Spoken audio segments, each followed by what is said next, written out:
Жүрүү деп шамал шаштырат, кереметтүү жолго чакырат. Элдин балдарынын бул жолку каарманы Жумакадыр. Ал Жалал Абад облусунун Чаткал районунун Айгыржал айылында туулуп өскөн. Каарманыбыз киндик кан тамган жерде 11-класска чейин окуп билим алган. Андан соң Манас университетинин химиялык инженерия бөлүмүндө окуган. Мектеп кезинен химия сабагына, олимпиадаларга катышып, бул тармакка кызыгып келген. Негизинен менде бир максат бар болчу. Ошол кичинекей кезимден чет мамлекетке чыгып окусам дегенчи. Анткени ошол чет мамлекетте билим берүү системасы кандай, эмне үчүн алар бизгеден бат өнүгөт. Анан агайлардан дайыма сөзүн угам, что өнүгүүнүн эң жалгыз жолу бул билим алуу деген себептен мага ушундай жаш кезимден аябай кызык болгон. Мүмкүнчүлүктөргө карап Италия мамлекетин тандап алдым да. Италия бул учурдагы заманбап технология. Мен тандаган технологиям, менин багытым бул нанотехнология. Бул Кыргызстанда дээрлик жок деп айтсак болот да. Бул багыт менен иштеген компаниялар аябай аз. Тары чыккан компаниялар эми система кошуп баштады. Анан бул билимди ошол Кыргызстандан алуу дээрлик мүмкүн эмес болчу да. Бул факультет жок. Негизинен эгер азыр Кыргызстанда калганда мен жумушта иштемекмин. Биздин группалаштардын бардыгы эле жалпысынан көпчүлүгү жумуш табышты. Алардын жумуштары дары чыгарган жерде, же болбосо кумтөрдө алтын чыгарган, же болбосо ушундай да. Нанотехнология азыр Кыргызстанда эменүүп келе жатканына карабай, Жумакадыр келечекте өлкөбүздүн бул тармагынын өнүгүшүнө салым кошом дейт. Учурда ушул жактан алгачкы карьералык өсүштү баштап, бул жактагы технологиялар менен таанышып, анан Кыргызстанга ошол нанотехнологияны алып баргым келет. Жалпысынанчы. Бирок ошол алгачкы 2 жыл, 3 жыл бул жакта иштеп тажрыйба алам деп ойлонуп атам. Негизи химия элдер айтканчалык татаал эмес, бирок жөн эле түшүнүп ала турган жеңил эмес деп айттым дайымачы. Анан мага жагат. Химия менен химия бар да айтар. Чет мамлекетке окууга тапшыруу бул көп убакытты, сабырды талап кылган процесс. Каарманыбыз максаты үчүн эч нерсеге карабай аракет кылганын айтып берди. Биз ноябрда 2024-түн ноябрында баштагам. Анан 1 жыл ошол процесстен өтүп, андан кийин мен ноябрда Италияга келдим да. Узак убакытка созулган процесс.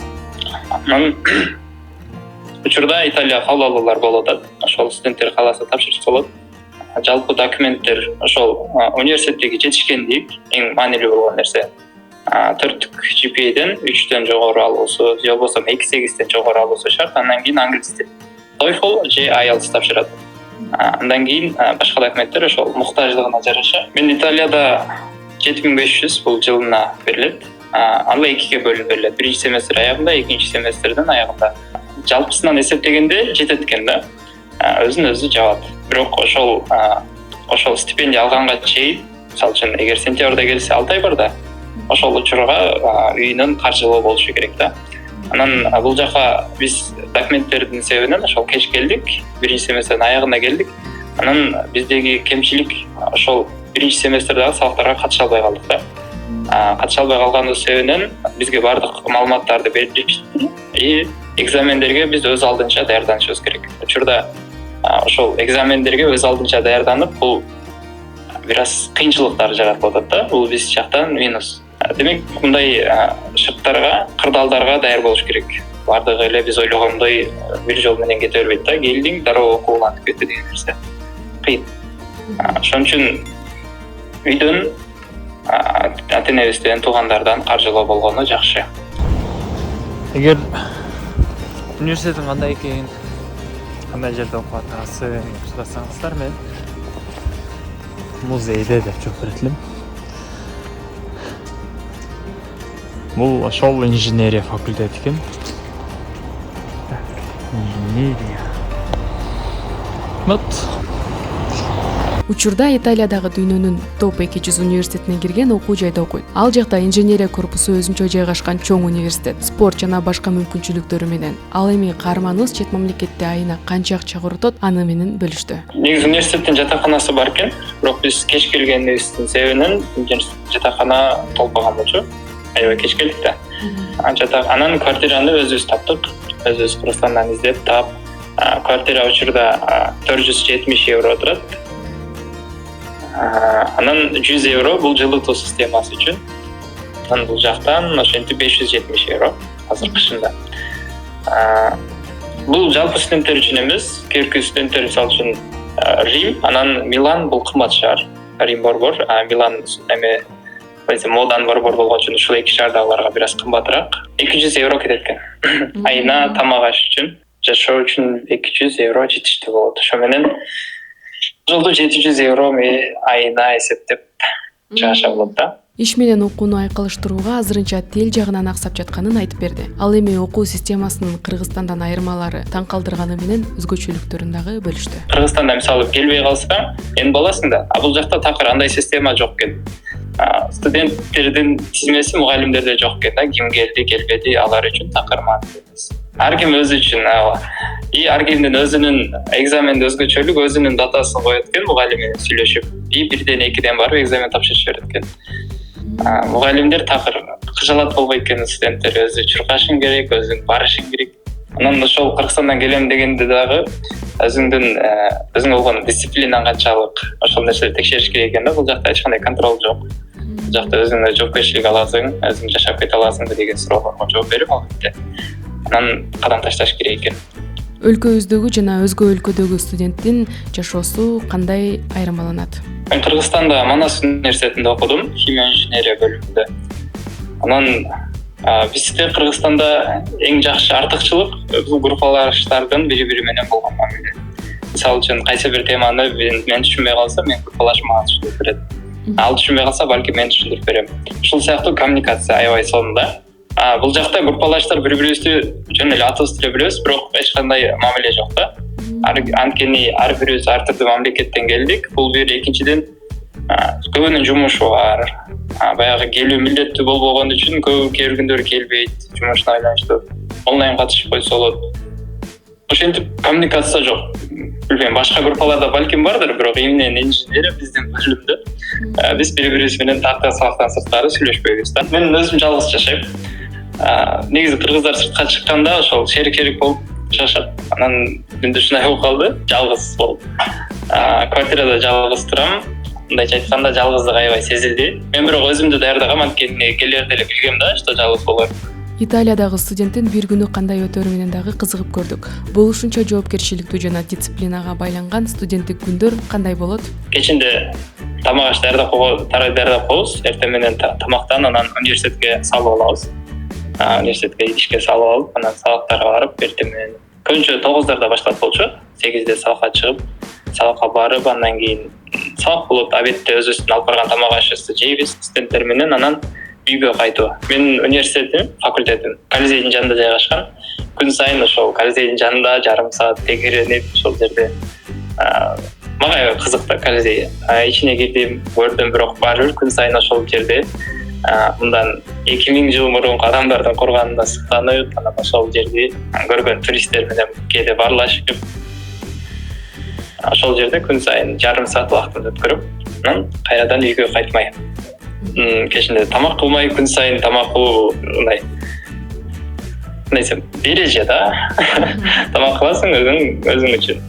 Ар бир өлкөнүн өзүнүн өзгөчөлүгү, маданияты болот. Башкаларга окшобойт. Каарманыбыз чет өлкөгө кетерде элдер ар кандай экенин түшүнүп, моралдык жактан даяр болгонун айтат. Ошондой эле өзүн башка жактан тааныганга сонун мүмкүнчүлүктөр ачылганын белгиледи. Кыргызстанда ошол окуганда тааныштар бар, достор бар. Анан кандай маселе болбосун, достор аркылуу, тааныштар аркылуу чечсе болот деген түшүнүк өзүнөн өзү келип калыптыр да. Мен мисалы ишеничтүү болчумун, кайсы бир жерде бир нерсе болсо, мен бир адамга чалып, ал маселе чечилет. Бул мен өзүм эмес, менин тааныштарга болгон. Азыр бул жерде только өзүңдө. Кандай кырда болбосун, өзүң чечиш керек. Бул биринчиден, ошол мен өзүмдүн дагы жаңы ачылыш болду өзүмө. Демек мен өзүм жалгыз ошол маселелерден чыга алам деген. Анан экинчиден, бул жактагы тааныштар, мисалы үчүн сырттагы жерде чогуу жашагандар бул аргентиналыктар. Анан аргентиналыктар алар өздөрүнүн тилинде, бирок англисче билишет. Анан алардын эмне болуп көз карашы мындай, аябай мындай. Биз сылык дейбиз го, бири-бирибиз менен сылык мамиледе кылабыз дейбиз, бирок булар андан да сылык экен да, мындайчы. Өтө жумшак адамдар экен. Кошулар өзгөчө мындай. Анан мисалы бирок бир минусу булардын баягы биз бетке айтмай адатыбыз бар го. Мисалы үчүн бир нерсе болсо дароо айта беребиз. Булар ошо бетке айтат дегенде мындай эл менен чогуу деле айта берет экен да. мага жакпады, бирок жакшы сапат. Мисалы үчүн бир косяк кылсаң, сен өзүңө эмес, баардыгы чогуу турган жерде эле ошол элге угузуп айта берет да. Сен мынтип койдуң депчи. Анан булар аны кадимки эле нерсе кабыл алат. Бирок мен үчүн аябай оор тийт да. Бул биз үчүн, кыргыздар үчүн аябай оор нерсе да. Элдин көзүнчө мындай ят кылды, мындай деген. Демек биз кыргыздар өзүбүз эле кичпейилбиз, мындайбыз эмес. Демек дүйнөдө да аябай сулуу элдер бар. Менин өзгөчө культуралары бар деген сонун нерселер. Кыргызстанда жок болгон мүмкүнчүлүктөрдүн бири бул жаштар үчүн кызыктуу болгон саякат. Ошол Кыргызстанда жок мүмкүнчүлүктөрдүн бири бул саякат да. Шенген зонасы бул бардык Европаны камтыйт. Ошол Франция, ошол Италия, Швейцария, кайсы Испания. Айтор булардын бардыгына менде чыгууга мүмкүнчүлүк бар. Эгер мен азыр дароо чыгам, билет алам, кеттим. Кыргызстандын ичинде жүргөндө эле жалпы Европанын ичинде саякаттоо мүмкүнчүлүгү. Бул менимче эң сонун мүмкүнчүлүк. Каарманыбыз Кыргызстанда жүргөндө дагы университеттик жашоодо ар кандай коомдук иштерге активдүү катышкан. Ошондой эле Германияга барып, немис тилин үйрөнүп, саякаттап, иштеп, англис, немис тилдерине басым жасаган. Аны менен катар блог дагы алып барат. Алгач мен блогду баштоом бул мотивация менен берүү менен башталган. Жумакадыр лидер деген ошол эң алгачкы аттардын бири да. Анан дайыма мен башында блогду дайыма мотивация менен чыкчумун да. Тургун кызым тура кой деген Гүлзат Хамытбектен кийин мен болчумун. Дайыма мотивация берчүм адамдарга. Туруш керек, окуш керек, иш керек деп аябай көп айтып, анан кийинчерээк түшүндүм, ошол менин сөзүм көп адамдарга таасир бербейт экен. Кандай десем, жаш бала да айта берет да деген сыяктуу кабыл алат экен да. Анан көп адамдардан ошентип, анан кийин максатым кайрадан ошол нерседи өзүм аркылуу далилдөө деген максатка өттүм. Бул аябай менин жашоомдо өзгөрүүтүү болгон максаттардын бири. Демек мен буну адамдарга көрсөтөм. Канча 5 жылга жакын алып бардым десем болот. 5 жылдын ичиндеги топтолгон подписчик бул 1800 болчу. Анан Италияга келип, ошол кайсы бир результатка жетип, анан блогдун негизги максаты ошол өзүмдүн жашоом аркылуу үлгү дебейин, андай кандай десем, кызыктуу студенттик бир жашоо, кызыктуу адамдын жашоосун чагылдырып бергим келет да. Блогум аркылуу чет мамлекетте окууга кызыккандардын суроолоруна жооп берип, кичине болсо дагы жардамымды бергим келет дейт. Италияда кантип окуса болот деген суроонун чегинде талкуулар жаратып атам.